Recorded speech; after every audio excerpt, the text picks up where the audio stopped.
ପରିଚୟ ମୋ ନାମ ଜ୍ଞାନେନ୍ଦ୍ର ଦେବ ପ୍ରଧାନ। ମୁଁ ଗଜପତି ଡିଷ୍ଟ୍ରିକ୍ଟରୁ। ଆଉ ଏଇଠି ଭଲ ପ୍ରାକ୍ଟିସ୍ ହେଉଛି ବୋଲି ଶୁଣିଥିଲି ଆଗରୁ। ତାପରେ ୟୁଟ୍ୟୁବରେ ଦେଖିଥିଲି ସାର୍ଙ୍କର ସବୁ ଭିଡ଼ିଓଟା। ସାର୍ ବି ଆଗରୁ BCCI କୋଚ୍ ଥିଲେ, ସେଇଟା ଶୁଣିଥିଲି।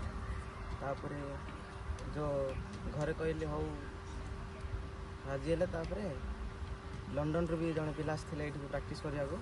ସେଇଟା ଦେଖିକି ମୁଁ ଆସିଛି ଏଇଠିକୁ, ଯେମିତିକି ଭଲ ଖେଳିକି ଓଡ଼ିଶା ପାଇଁ ଖେଳିବି, ସେତିକି ମୋର। କେତେ ଆପଣ କେମିତି କ'ଣ ଆପଣ ଟ୍ରେନିଂ ଶିଖିଲେ ଆଜି? କ'ଣ ଆପଣ ଟ୍ରେନିଂ ଶିଖିଲେ ସେଠି ଗଜପତିରେ? ଆପଣ ହାଇଟେକ୍ ଭିତରେ ଡିଫରେନ୍ସ କ'ଣ ରହୁଛି? ଗଜପତିରେ ତ ଏତେ ପ୍ରାକ୍ଟିସ୍ କିଛି ହେଉନଥିଲା। ଆଉ ହାଇଟେକ୍ ଆସିବାରୁ ବୋଲିଂ ଶିଖିଲି, ବ୍ୟାଟିଂ ବି ଶିଖିଛି, ଫିଲ୍ଡିଂ ବି ଏବେ ଶିଖା ଚାଲିଛି। ସବୁ ଭଲ ଚାଲିଛି ଏଇଠି। ଆଉ ଭଲ ବେଷ୍ଟ ଦେଇକି ଓଡ଼ିଶା ପାଇଁ ଖେଳିବି, ସେତିକି। କେତେଟା ଡିଷ୍ଟ୍ରିକ୍ଟରୁ ଆପଣ ଆସିଛନ୍ତି? କେତେଟା ଜାଗାରୁ ଆସିଛନ୍ତି ଆପଣ? ଏଇଠିକୁ ତ ବହୁତ ଜାଗାରୁ ଆସୁଛନ୍ତି, ବହୁତ ଡିଷ୍ଟ୍ରିକ୍ଟରୁ ଆସୁଛନ୍ତି ପ୍ରାକ୍ଟିସ୍ କରିବା ପାଇଁ। ଥରେ ଏ ଯେଉଁ ସମର କ୍ଲାସ୍ଟା ଆପଣଙ୍କର କେତେ ଦିନ ଏମିତି ଚାଲିବ ଆପଣ ଟ୍ରେନିଂଟା? ଏଇଟା ତ 15 ଦିନ କୋଚିଂ କ୍ୟାମ୍ପ ଅଛି। 15 ଦିନରେ କେମିତି ଆମେ ଭଲ ଶିଖିବୁ, ସେଇଥିପାଇଁ ଆସିଛୁ। ଭଲ ଶିଖିକି ଯିବୁ, ସେଇଟା ଆମେ। କ'ଣ କହିବ ହାଇଟେକ୍କୁ ନେଇକି, କ'ଣ କହିବେ ଆପଣ?